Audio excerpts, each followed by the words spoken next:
Good evening to everyone. I'm Nelly M. Alejandro. I have the honor to present to you my faculty mark assignment for SSE 203, Teaching and Learning Multicultural Awareness, which is Friends in Flags, under Global SchoolNet.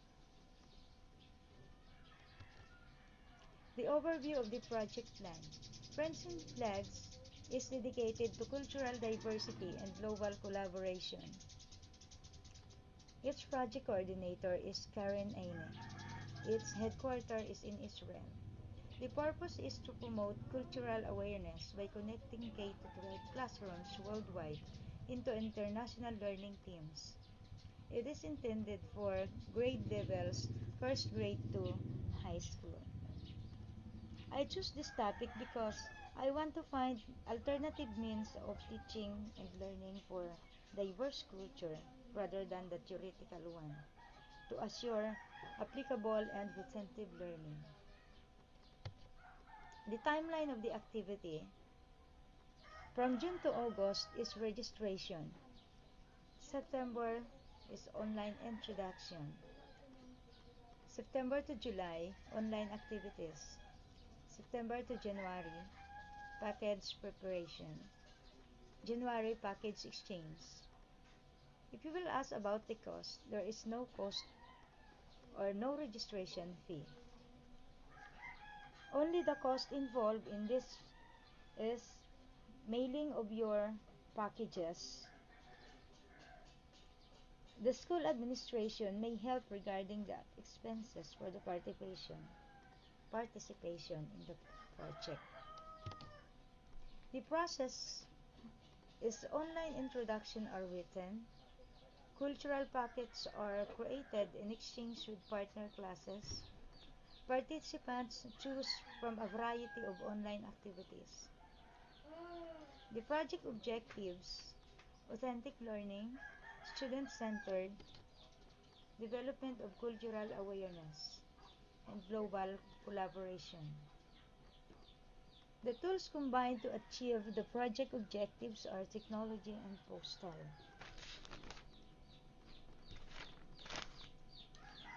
Technology, community sites, email, email list, forum, blogs, and chat rooms.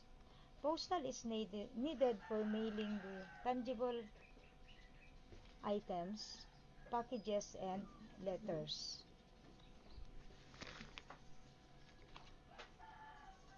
The methodology and organization: group work, team prepare packages for country, jigsaw within groups, topic works, pair works, student pair up and prepare topics together. Class work, teacher work as a whole on topic vocabulary, student contribute to package content as individuals. Each classroom mail 5 packages, 1 to 8. Here is the Friends in Flags highlight of project. Here's the link for the slide share given by or shared by Karen Aine, the project coordinator. What's inside the Friends pack? Our country guidebook, pictures, small flags, collage of items, goodies, audio tape, and video.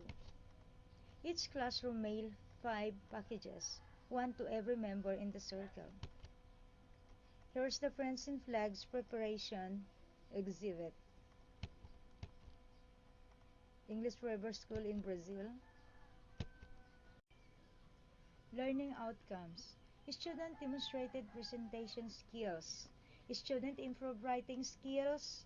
Student demonstrated critical thinking. Student demonstrated ability to select, apply, integrated variety of computer skills. Student exhibited appreciation of cultural diversity. Benefits of teachers. Teacher's role shift to facilitator. Teacher benefit from My feedback and comments are, this project is very interesting to the part of the students because they love to work on paper, scissors, and paste. Then, another exciting activity to our student is the use of technology will enjoy utilizing the tools in making the project. This is also best way of learning diverse culture through the use of primary source without actual journey. However, it is applicable only to those schools with internet access. Last is, the teacher must be in advanced knowledge in computer. My suggestion for adoption. This kind of project plan is highly recommended for all grade levels in K to 12 or as indicated from the first grade to high school. The activity for every grade levels varies according to the ability of learners. My suggestion for adoption. This kind of project plan is highly recommended for all grade levels in K to 12 or as indicated from first grade to high school. The activity for every grade levels varies according to the ability of the learners. The best grade level to integrate this project is the grade 9 for giving emphasis to project description which is world history. That's all. Thank